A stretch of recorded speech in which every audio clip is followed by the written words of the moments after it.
नमस्कार। आज का ये अंक उन सभी के लिए है जो एक नन्हे मेहमान का इंतजार कर रहे हैं।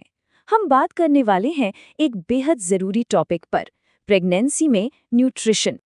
अक्सर एक सवाल सुनने को मिलता है, मैं तो घर का बना खाना ही खाती हूँ, दाल दही चावल सब कुछ तो लेती हूँ, फिर मुझे ये सप्लीमेंट्स या टैबलेट्स लेने की क्या ज़रूरत है।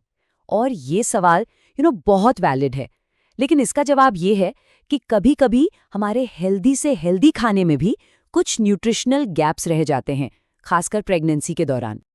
तो ये समझना बहुत ज़रूरी है कि प्रेगनेंसी में सही न्यूट्रिशन इतना इम्पोर्टेंट क्यों है, क्योंकि इसका असर ये सिर्फ 9 महीनों तक नहीं रहता, बल्कि ये एक लाइफ लॉन्ग इम्पैक्ट डालता है। अच्छा, इसके पीछे एक बहुत ही पावरफुल बायोलॉजिकल कॉन्सेप्ट है जिसे कहते हैं फीटल प्रोग्रामिंग। अब ये क्या है? इसका सीधा सा मतलब है कि प्रेगनेंसी के दौरान माँ जो भी खाती हैं वो बच्चे की पूरी जिंदगी की हेल्थ को एक तरह से प्रोग्राम कर रहा होता है। मतलब आज का न्यूट्रिशन आने वाले 40-50 साल बाद तक की सेहत तय कर सकता है। तो पॉइंट ये है कि ये सिर्फ एक हेल्दी बेबी पैदा करने की बात नहीं है, ये एक हेल्दी अडल्ट की नींव रखने की बात है।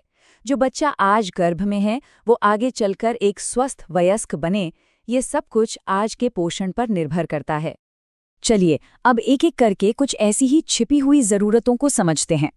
सबसे पहले बात करते हैं B12 की, जिसे हम हिडन हंगर भी कह सकते हैं, खासकर अगर डाइट वेजिटेरियन हो। तो B12 की प्रॉब्लम है क्या? देखिए, सबसे पहली बात, ये पौधों में बनता ही नहीं है। ये हमें मिलता है बैक्टीरिया से जो मिट्टी या जानवरों में होते हैं। अब जो लोग स्ट्रिक्ट वेजिटेरियन हैं, उनमें तो इसका रिस्क बहुत ज़्यादा होता है। और हाँ, अगर आप दूध दही लेते भी हैं तो ज़्यादा गर्म करने पर उसमें मौजूद B12 नष्ट हो सकता है, और इन सब के ऊपर प्रेगनेंसी में इसकी डिमांड वैसे ही बढ़ जाती है। और अगर ये कमी हो जाए तो माँ के लिए इसका मतलब है बहुत ज्यादा थकान, हाथ पैर में झुंझुनी या फिर मेमोरी फॉग जैसा महसूस होना। और बच्चे के लिए इसके परिणाम और भी सीरियस हो सकते हैं, जैसे न्यूरल ट्यूब डिफेक्ट्स का खतरा या फिर उसके दिमागी विकास यानी IQ पर असर पड़ना। B12 के बाद चलिए अब एक और बहुत ही जरूरी विटामिन पर आते हैं, विटामिन D। इसे सनशाइन विटामिन भी कहते हैं। और यहाँ एक बड़ा ही इंटरेस्टिंग पैराडॉक्स है।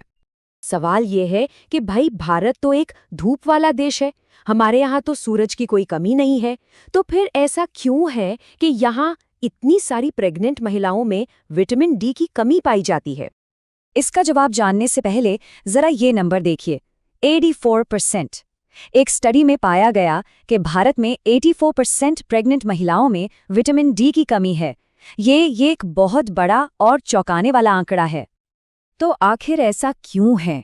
इसके पीछे कुछ बड़े कारण हैं। पहला है हमारी स्किन में मौजूद मेलानिन। ये एक नेचुरल सनब्लॉक की तरह काम करता है और विटामिन D के प्रोडक्शन को धीमा कर देता है। दूसरा है हमारा कल्चर। हम अक्सर तेज धूप मतलब सुबह 11 से 2 बजे वाली धूप से बचते हैं। और तीसरा बड़ा कारण है पोल्यूशन, जो सूरज की ज़रूरी UVB किरणों को हम तक पहुंचने ही नहीं देता। और इस कमी के नतीजे भी काफ़ी सीरियस हो सकते हैं।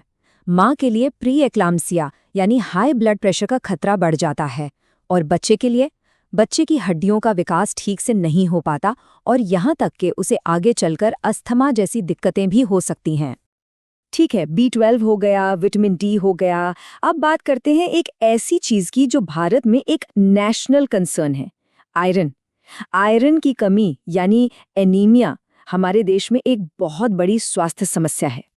अगर हम देखें कि भारत में मैटरनल डेथ के बड़े कारण क्या हैं, तो उनमें से एक बड़ा कारण अनीमिया भी है।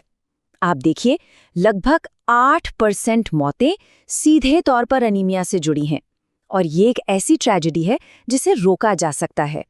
और प्रॉब्लम कितनी बड़ी है, इसका अंदाज़ा आप इस आंकड़े से लगाइए, 62%।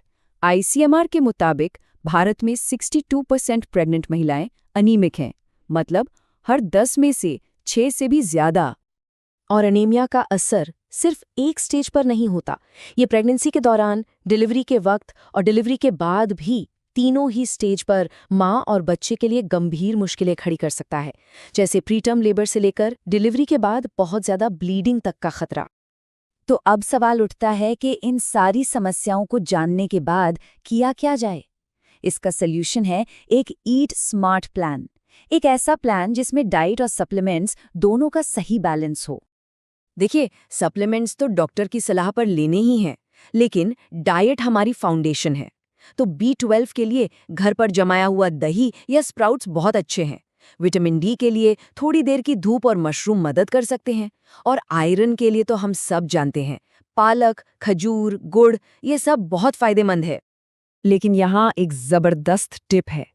बात सिर्फ ये नहीं है कि आप क्या खाते हैं, बात ये भी है कि आपका शरीर उसे कितना एब्जॉर्ब कर पाता है। क्या आपको पता है कि विटामिन सी आयरन के एब्जॉर्प्शन को 300% तक बढ़ा सकता है? 300%! तो इन न्यूट्रिएंट्स से ज़्यादा फायदा कैसे उठाएं? इसके लिए 3 सिंपल स्टेप्स हैं। पहला, आयरन वाली चीज़ों के साथ हमेशा विटामिन सी वाली कोई चीज़ खाएं, जैसे खाने पर नींबू निचोड़ लिया। दूसरा, खाने के साथ या फौरन बाद चाय कॉफ़ी बिल्कुल नहीं, कम से कम 1 घंटे का गैप रखें। और तीसरा, जर्मिनेशन और फर्मेंटेशन यानी अंकुरित या खमीर वाली चीज़ें खाने से न्यूट्रिएंट्स की एब्जॉर्ब होने की क्षमता बढ़ जाती है। और ख़त्म करने से पहले एक और बहुत ज़रूरी बात, ये समझना ज़रूरी है कि ये सारी कमियां अलग-अलग नहीं हैं। ये आपस में जुड़ी हुई हैं और एक विशिष्ट साइकिल यानी एक दुष्चक्र बनाती हैं। ये साइकिल काम कैसे करता है? देखिए, अगर आयरन की कमी है तो शरीर विटामिन डी को ठीक से एब्जॉर्ब नहीं कर पाएगा, और अगर विटामिन डी की कमी हो गई तो इससे रेड ब्लड सेल्स का प्रोडक्शन कम हो जाएगा, जिससे एनीमिया और ज़्यादा बढ़ जाएगा। देख रहे हैं, ये एक के बाद एक प्रॉब्लम को बढ़ाता जाता है। तो आखिर में ये सवाल उठता है कि इन छिपी हुई न्यूट्रिशनल ज़रूरतों को समझकर हम क्या बदल सकते हैं? जवाब ये है कि हम सिर्फ एक प्रेगनेंसी को हेल्दी नहीं बना रहे, हम आने वाली पूरी पीढ़ी के स्वास्थ्य की नींव रख रहे हैं।